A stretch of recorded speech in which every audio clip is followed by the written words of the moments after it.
Shalom. First and foremost, I want to give all praises, honor, and glory to Yahweh, Bahashem, Yahweh Shai, Bahashem, Rakakradash. Double honors to the elders and apostles, Great Millstone, who rule well. Peace, love, and salutations to the hopeful elect. This is your brother Dawadah from the Men of Valor camp here in Greenville, South Carolina, coming back with another video in sincerity and in truth. Lord willing to be edified. The main thing that was on the news today was this whole the Israelis announcing this whole ceasefire. You had even Biden over here speaking on it.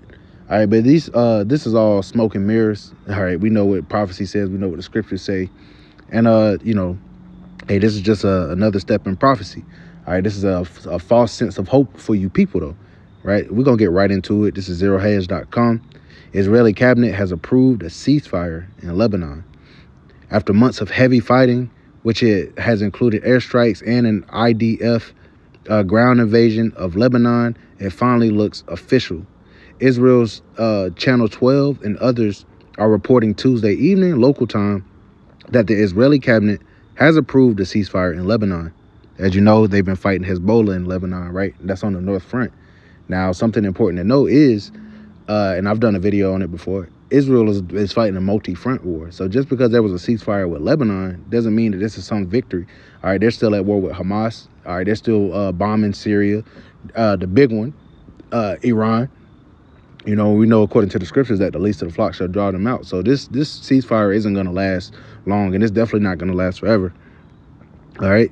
But continuing on, it says, in announcing the ceasefire, Netanyahu called on both Iran and Syria's Assad.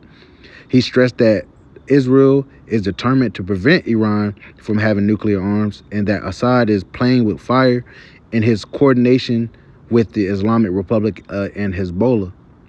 The prime minister also stressed that Hezbollah will be attacked if its fighters break the deal. Now, interesting to put, and it's in this video right here, while they were talking about conjuring up this damn so-called ceasefire, they were pretty much still dropping bombs on Lebanon and on Beirut. All right, so how are you gonna call a ceasefire and basically say we're gonna get you if you retaliate, but we're gonna get the last lick and then we're gonna call a ceasefire, and if you break that, then we're gonna fuck you up again. All right, there's no logic in that, you know. So that's how we know this ceasefire isn't gonna last long. It says Hezbollah will be attacked if his fighters break the deal. Netanyahu added that the ceasefire deal means Israel will now focus on the Iranian threat. See? And Hezbollah is like a proxy army for Iran anyway. You know, they're backed by Iran. So they're going to focus. So it's not that they're going to stop fighting. All right, they're just going to focus on Iran. They're focused on the bigger picture. It says he pledged that all Israeli citizens in the north will be able to return to their homes. We were able to achieve many of our goals during this war. He said the ceasefire is expected to take effect Wednesday, Jerusalem Post writes. President Biden and Macron, which is the French president, will announce the deal during the night with the alleged agreement to take set to take effect at 10 a.m. tomorrow. And so that's what we're on the lookout for, which we know they're hours ahead, but we're going to see what unfolds because they could very well not stop fighting. It says some Lebanese continue to have doubts that it will actually take effect or hold. See? And we have right here, it says Israel is carpet bombing Lebanon while talks are supposed to be nearing a ceasefire.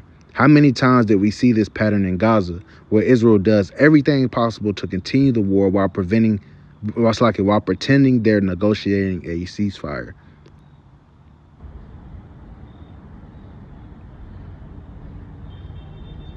See? Does that look like peace to you? You know? Says an Al Jazeera correspondent in Lebanon observes people in Lebanon were waiting for this speech, despite the fact that Netanyahu was talking about the Israelis ceasing the ceasefire anytime they want. It says they want. People will be cherry picking the positives here, according to Moore. It says the Israeli prime minister talked about the paradigm shift in security for Israel. He mentioned every adversary in the Arab world you can think of, and he made it clear the ceasefire was done on their terms and according to their timing. There is some truth to that. However, there are two conflicts being fought in Lebanon. There is the massive air campaign, and Israel has wreaked devastating havoc across the country. But there's also the ground incursion near the border in the south. President Biden is expected to take credit for putting together the proposal, which has been agreed upon. It says right here in this tweet, timing of this is mostly product of U.S. pressure. 60 days will be January 25th, 5 days into Trump's administration, and Israel could reevaluate. For Lebanon, actually, let's see. We'll pull it up real quick. For Lebanon, a country with dysfunctional government, no president, the decision was never Beirut's when war would start or end. For Hezbollah, it survived its second major war with Israel, but does not have same clout. Is more valuable, it's more vulnerable internally than 2006. For millions of Lebanese displaced, hard work starts now.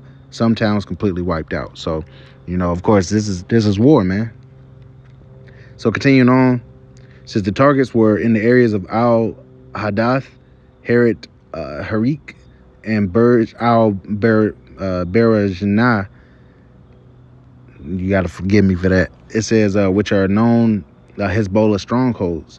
Residents were reportedly urged to evacuate, is being described the highest number of buildings issued evacuation warnings by the IDF in a single day.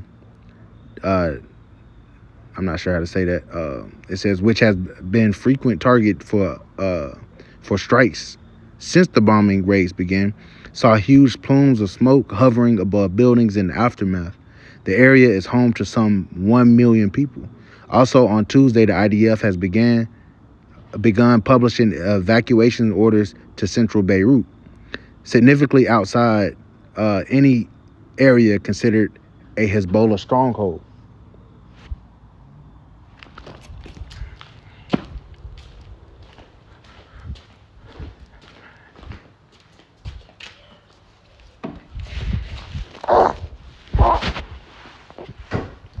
Salaki.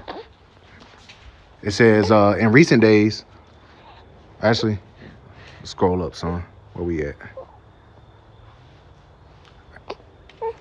So it's just going into, where they were attacking, in this ceasefire. You can pull this article up. But the basis of the lesson was, hey, they're people are trying to say, oh, it's, peace. This is, peace in the Middle East. All right, there's no peace, man. All right, let's see.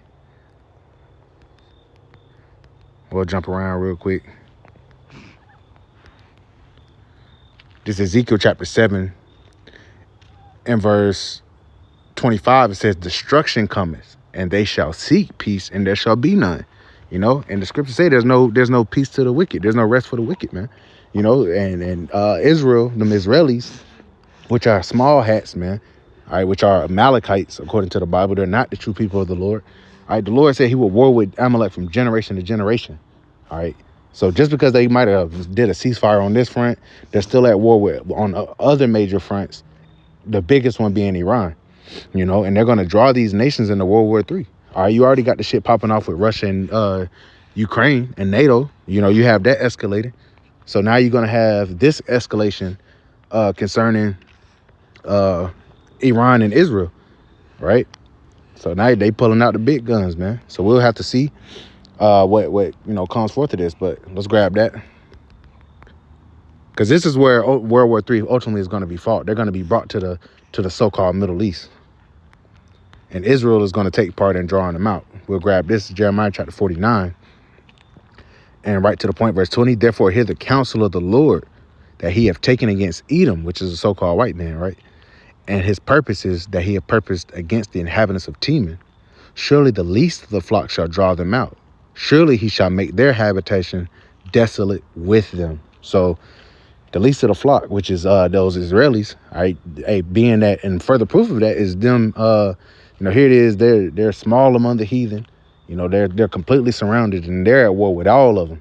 You have Muslim nations that didn't fuck with each other that are banding together to go against Israel.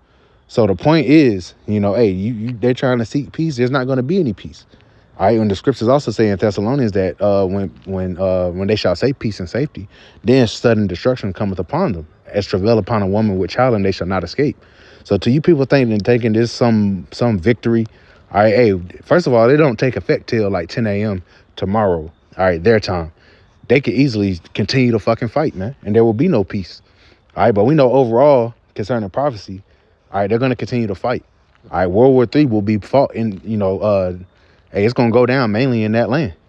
Also there's other fronts, but that's the main. The Lord's going to gather them to the valley of Yahweh Shaphat, which is in that region. So just want to bring this information out, real brief with it. Lord willing is edifying. I want to give all praises, honor, and glory to Yahweh, Bahashem, Yahweh Shah, Bahashem, Kakadash, and double honors to the elders and apostles of Great Millstone who rule well. Peace, love, and salutations to the hopeful elect. Till next time, Shalom.